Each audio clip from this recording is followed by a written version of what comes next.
ETF index mutual funds నేర్చుకుని stock మార్కెట్లో రాణించాలనుకుంటున్నారా? వెంటనే ఈ నెంబర్కి కాల్ చేయండి. నమస్తే రమగారు. నమస్తే జయ. రమగారు రకరకాల కథలు చెప్తూ ఉంటారు. తెలివైన వారు, తెలివి తక్కువ వారు, దెయ్యాలు, భూతాలు. తెలివైన ఆడవాళ్ళ గురించి, తెలివి తక్కువ ఆడవాళ్ళ గురించి తెలివి తక్కువ ఆడవాళ్ళ గురించి అన్న స్టోరీలు ఉన్నాయా? బోల్డ్ కానీ నాకు అడగటం నీకు ఇష్టం లేదు. నాకు ఇష్టం లేదు రమగారు. నేను అమాయకపు ఆడవాళ్ళని అడుగుపోని ఆడవాళ్ళు తెలివి తక్కువ ఏంటి అసలు? ఆడవాళ్ళకి తెలివి ఎక్కువ. అదే కదా. అమాయకపు ఆడవాళ్ళ గురించి ఏదైనా స్టోరీ ఉంటే చెప్పండి. ఏదైనా కాపీ చేయటం జనరల్ గా నేను ఎలా చేస్తున్నానో అలా చూసి నేర్చుకో అని చెప్తామా? అలా చూడడం అంటే ఇప్పుడు నువ్వు నన్ను చూసి నేర్చుకో జయ అని నేను ఏదో కూర చేస్తున్నాను అనుకో, నేను మధ్యలో ఫోన్ చూసుకున్నది తలకొక్కున్నది కాపీ చేస్తావా నువ్వు? వాళ్ళు పరమానంద శిష్యులు అవుతారు. పరమానంద శిష్యులు ఏం చేస్తారు?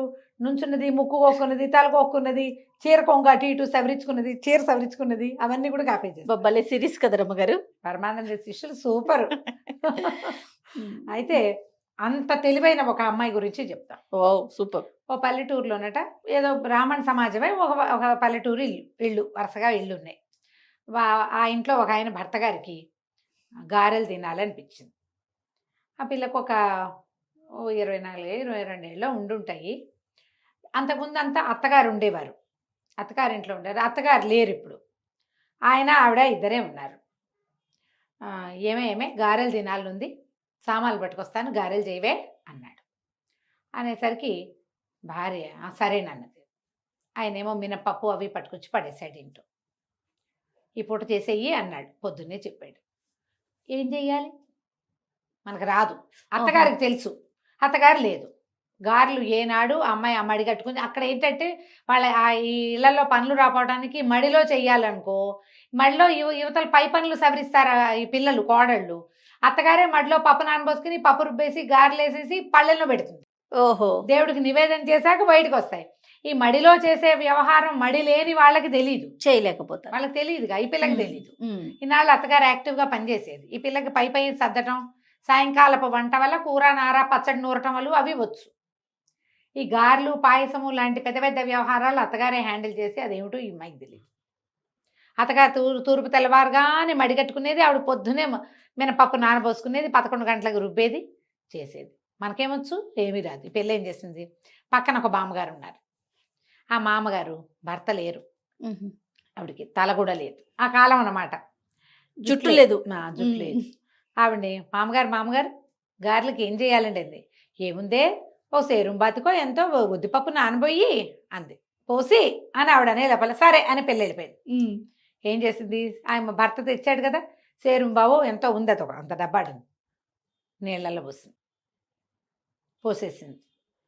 ఏవో పనులు చేసుకుంది. గారెలు అవ్వవే, ఉట్టిపప్పుకే. మళ్ళీ వెళ్ళింది. మామగారు గారెలు ఎలా చేయాలంటే ఏదో చెప్పారు పొద్దున. పప్పు నానబోసి పప్పును వడేసేయాలి వడేసి అంది ఆవిడ. వడేసేయాలి అంతే, ఎస్. పరిగెత్తుకుంటూ వెళ్ళిపోయింది. అప్పుడు వెళ్ళిపోయి ఏం చేసింది? పొద్దున నానబోసిన పప్పుని వడబోసేసి ఒక బుట్టలో పెట్టింది. మధ్యాహ్నం అవుతుంది, భర్త వచ్చేస్తాడు. చూస్తే వడబోసిన అట్లాగే ఉన్నాయి, గారెలు అవ్వట్లేదు. ఓహో, మళ్ళీ వెళ్ళింది మామగారి దగ్గరికి. మామగారు గారెలు అన్నారు, వడపోసానండి, గారెలు అవ్వలేదని. దీంతో పదేగా దాన్ని అని ఈవిడ చెప్పే లోపల అది వింటల్లా ఆవిడకి ఒళ్ళు మండిపోయింది. పిల్ల నేను పొద్దున పూట పనిలో ఉంటా, మడి కట్టుకుంటా, దేవుడి పని ఏదో ఉంటుంది నాకు, ఇంట్లో పని చేసుకోవాలా, మా ఇంట్లో ఎవరు లేరా, నేనే వాకిలు ఉడుచుకోవాలి, నేనే వాకిలు కసు ఉడుచుకోవాలి, ఆవుకు పాలు తీయాలి, ఇన్ని పనులు నేనే చేసుకోవాలి. ఇది 3 సార్లు పిలుస్తుంది, అది పిలిచిందని నేను గోడ దగ్గరికి వెళ్తాను, చెప్పే మాటేమో విందు, దీనికి ఇంత కావరమా అనుకుని రోగం కుదర్చాలని ఏముంది, పప్పు ఎంత పోసావో అంతకు 2 ఇంతలు నీళ్ళు పోసి పొయ్యి మీద పెట్టు, వస్తాయి గారెలు అని వెళ్ళిపోయింది ఆవిడ. ఇదంతా ఆలోచించి ఏం చేసింది? అలాగే అన్నము కూర వండేసింది, పక్క పెట్టింది. ఇంకా గారెలే కదా, మినపప్పు ఎంత పోసాం? సేరుం బాతిగా 2 సేరుం బాతికలు నీళ్ళు పోసి గిన్నెత్తి పొయ్యి మీద పెట్టింది. పొయ్యి ఆరేదాకా ఉంది, గారెలు అయిపోతాయి అనుకుంటుంది. మూత పెట్టేసింది. మనకి ఇప్పుడు గ్యాస్ స్టవ్ అనుకో, కళపెళ్ళలాడి కొంతసేపటికి పళ్ళెని తోసేసి నురుగొచ్చేస్తుంది. అవును, పూర్వకాలపు పొయ్యిలు ఏముంది, మనం ఎగసని దొరికిపోతే మంట నిదానంగా చల్లారిపోతుంది. అవి ఉన్న వేడే, కొత్త వేడి రాదు ఇంక అందులో.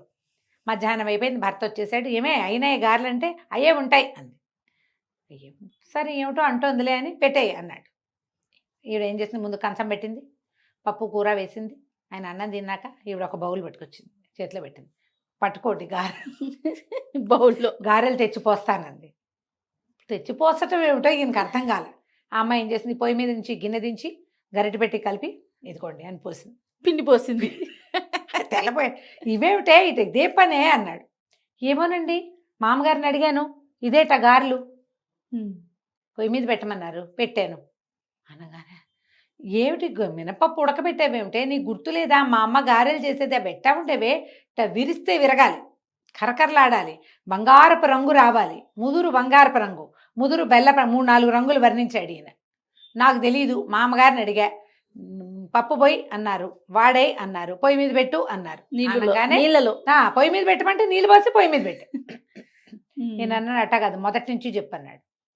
పప్పు వాడేయమని నానబోయమన్నప్పుడు వచ్చేసా, వాడేయమన్నప్పుడు వచ్చేసా, 3వ పని చేశా అనగానే ఉన్నాడు. చిచ్చి అట్లా కాదు, పిచ్చి పని చేస్తావు, పప్పు అంతా పాడు చేస్తావు, నీ మొహమండ అని తిట్టిపోసాడు. ఒళ్ళు దగ్గర పెట్టుకుని సరిగ్గా కనుక్కొని చెయ్యి అని కేకలేసాడు. నూనె తెచ్చా కదా, నూనె పొయ్యి మీద పెట్టి వెయ్యాలి అనేసరికల్లా సరే అయ్యింది.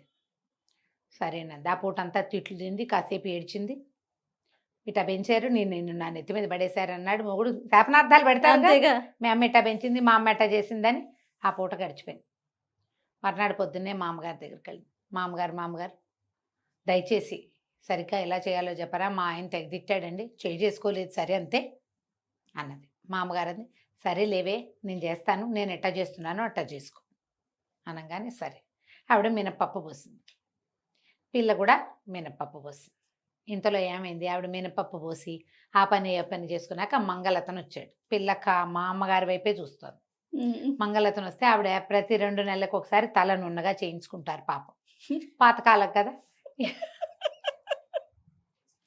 వాడొచ్చి మంగళరత్నం వచ్చాక తల నున్నగా చేయించుకుని ఆవిడ బావి దగ్గర నీళ్ళు పోసుకుని నెత్తిమీద ముసుకేసుకుని కూర్చుని పప్పు రుబ్బారు. తర్వాత అది చూస్తూనే ఉంది. పప్పు రుబ్బిన తర్వాత పొయ్యి మీద నూనె పెట్టి గారెలు వేశారు. సేమ్ డిట్టో మామగారు లాగానే చేయాలి. ఈ అమ్మాయి ఇంట్లోకి వెళ్ళింది, పప్పు కడిగి అక్కడ పెట్టుకుంది. తర్వాత ఒక కుర్రాడు వాకిట్లో వెళ్తుంటే, ఒరే మంగళబాయిని కేకేసుకురారా అంది. వాడెవడో వచ్చాడు. వచ్చాక మామగారు ఏం చేశారు, పెరట్లో కూర్చుని పెరట్లోకి రారా. వాడికి అర్థం కాలే, ఏం చేస్తున్నామో తెలియటల్లా. కానీ ఆవిడ తల తీసేయరా అంది. అయ్యింది. అక్కడి నుంచి స్నానం చేసింది బావి దగ్గర. మామగారు బావి దగ్గర స్నానం చేశారు. ఈవిడ కూడా అక్కడి నుంచి ఒక తెల్లటి చీర అత్తగారిది ఉంది లోపల, ముసుకేసుకుని పప్పు రుబ్బుతోంది.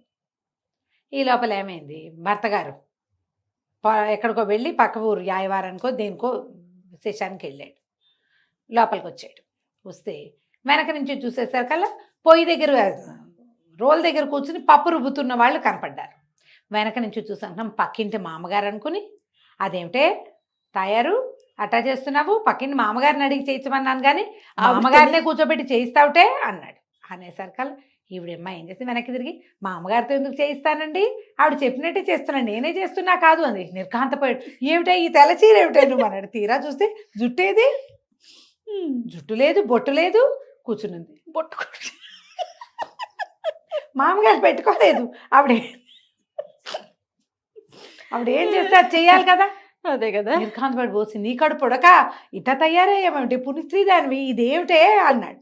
మీరు మామగారు చెప్పినట్టు చేయమన్నారా, పొద్దునుంచి కూర్చుని చూసా, మామగారు ఏం చేశారో అదే చేస్తారు, ఇగో పప్పు రుబ్బుతున్నా గారెలేస్తా అనగానే మొగుడు అమ్మ నా బూతులు తిట్టి అద్దం తీసుకొచ్చి అద్దం చూసుకో ఎట్టా ఉన్నావు, మామగారు ఏం చేశారు, నువ్వేం చేస్తున్నావే, ఎట్టా వెళ్తావే ఈ అవతారంతో అంటే. ఏం చేస్తుంది, నేను చచ్చిపోయానని ఇప్పుడు నేనే గారెలు వేస్తూ తినాలని తెగ తిట్టాడు భర్త. సరే అక్కడి నుంచి గారెలు వేసుకుని తిన్నారు.